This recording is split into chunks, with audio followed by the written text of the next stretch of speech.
I see made in China everywhere. This made me curious how it happened, how Chinese economy grew so fast. Before going deep into it, we need to understand certain questions. The first one is, what factors affect the growth of the economy of any country? The second one is, how countries prosper and how countries travel journey from underdeveloped to highly developed ones. These questions are full of curiosity, and today we will cover how the Chinese economy grew and what factors played major role in its development. The answer of first question is, there are many factors which affect the growth of any country, but in the current world, political stability, human capital, infrastructure, natural resources and technology are the major ones. To answer the second question, let's take China as an example. China's rise from a poor developing country to a major economic power in about 4 decades has been spectacular. On a purchasing power parity basis, China has now become the world's largest economy, manufacturer, merchandise trader and holder of foreign exchange reserves in the world. This also made China a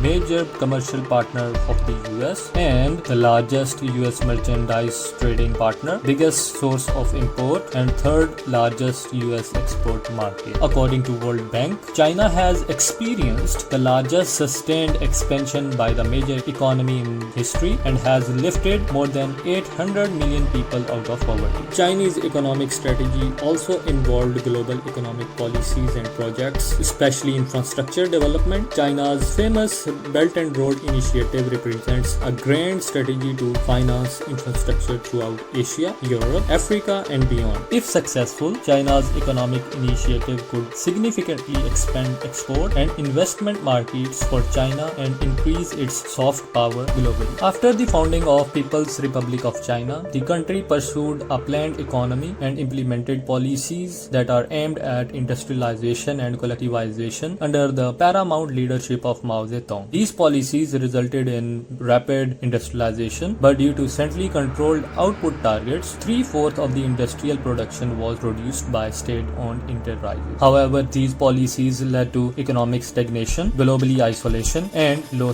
living standards. Shortly after the death of Mao Zedong in 1976, the government decided to break with its Soviet-style economic policies by gradually reforming the economy based on free market principles and open up trade with the West, considering that it leads to economic growth and raised living standards. The paramount leader of that time, Deng Xiaoping, focused on opening up to large-scale foreign investments and trade and put it like black cat, white cat. What does it matter what color the cat is, as long as it catches mice? During these reforms, the government established 4 special economic zones along the east coast for the purpose of attracting foreign investments, boosting exports, and importing high-technology products into China. Additional reforms include distribution of economic controls of various enterprises to the provincial and local governments, then allow them to operate and compete on free market principles, and decentralized economic policy making in several sectors, especially trade. And the last one is trade liberation and encouraging citizens to start their own businesses. This shift led to the period of rapid economic growth, with the GDP increasing by an average of 9.5% per year between 1979 and 2012. During this time, China has also made significant investments in infrastructure, education and technology, and has become a leader in several industries including telecommunication, renewable energy and e-commerce. Economists attribute China's rapid economic growth in 2 main factors. The first one is large-scale capital investment that is financed by large domestic savings and foreign investments, and the second one is rapid productivity growth. These 2 factors appear to have gone together hand in hand, and economic reforms led to higher efficiency in the economy, which boosted output and increased resources for additional investments in the economy. The large-scale capital investment is due to the China's historically maintained high rate of savings, as when reforms were initiated in 1979, domestic savings as the percentage of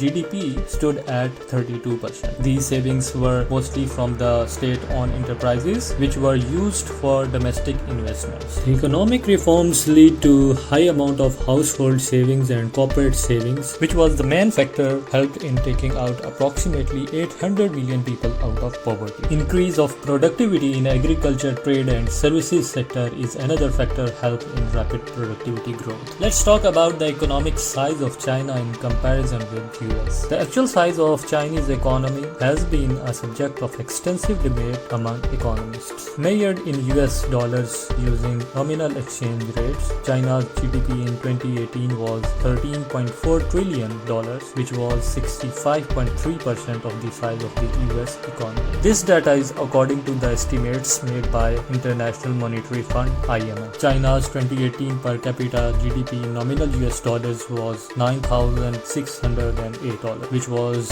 15.3% of the US per capita level. According to IMF, the prices for goods and services in China are about half of the level they are in the US. Adjusting for this price differential raises the value of China's GDP from $13.4 trillion to $25.3 trillion in 2018. IMF data indicates that China has already overtook the US as the world's largest economy on the purchase power parity basis. Let me share the modern era situation in China. Recent and technologically advanced China has had the world's largest middle class population since 2015. The middle class grew to a size of 400 million by 2018 and is projected to reach 1.2 billion by 2027, making up 1/4 of the total population of the world. As of 2018, China was first in the world in total number of billionaires and second in millionaires. There were 658 Chinese billionaires and 3.5 million millionaires. In 2019, China overtook the US as the home to the highest number of rich people in the world. That is according to the Global Wealth Report by Credit Suisse. In 2020,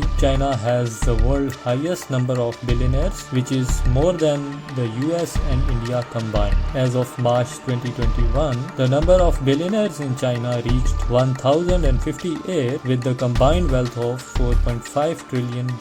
According to Hurun Global Rich List 2021, China is home to 6 of the world's top 10 cities by the highest number of billionaires, which is more than any other country, and it includes Beijing, Shanghai, Shenzhen and many others. Females are also not coming slow here. As of January 2021, China had 85 female billionaires, 2/3 of the global total. Up till now, China has 4th of the world's top 10 most competitive financial centers, more than any other country has. China has 3 of the world's 10 largest stock exchanges, both by market capitalization and by trade volume. Chinese currency is yuan, which is equal to 0.15 US dollars as per today's market.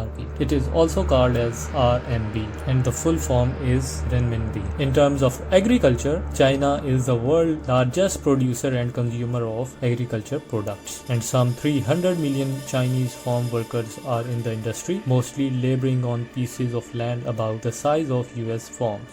Despite of only about 10 to 15% of the total land area suitable for cultivation, China ranks first worldwide in farm output. China is the world's largest producer of rice and is among the principal sources of wheat, corn, tobacco, potato, peanut, tea, millet, barley, oilseed, pork and fish.